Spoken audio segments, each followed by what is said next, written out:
রঘুনাথগঞ্জ বিধানসভার বিধায়ক তথা মাননীয় মন্ত্রী আখরুজ্জামান মহাশয়ের উদ্যোগে রঘুনাথগঞ্জ বিধানসভা এমএলএ কাপ 2025 ফুটবল ধামাকা টুর্নামেন্টের ফাইনাল খেলা বড়শিমুল দয়ারামপুর অঞ্চল ভার্সেস যোতকমল অঞ্চল। জয়ী বড়শিমুল দয়ারামপুর অঞ্চল। জঙ্গিপুর থেকে তরিকুল শেখের রিপোর্ট, জঙ্গিপুর টিভি।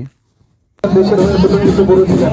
আজ আপনাদের আমাদের পাশে থেকে দেখার কথা ছিল সম্মানীয় দীপেন্দ্র বিশ্বাস মহাশয়, প্রাক্তন ভারতীয় ফুটবলার, প্রাক্তন ফুটবল তারকা,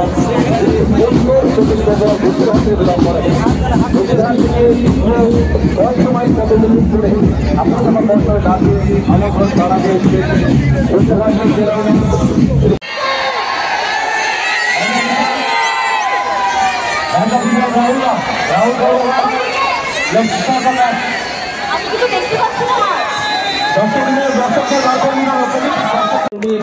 সম্বর্ধনা দিচ্ছেন আমাদের জেলা শাসক মহোদয়। একবার জোরদার হাততালি হোক। আমাদের ঘরের প্রত্যেকটি মেয়ে, এই কন্যাশ্রী মেয়েরা যেন দেশের দশের নাম উজ্জ্বল করে।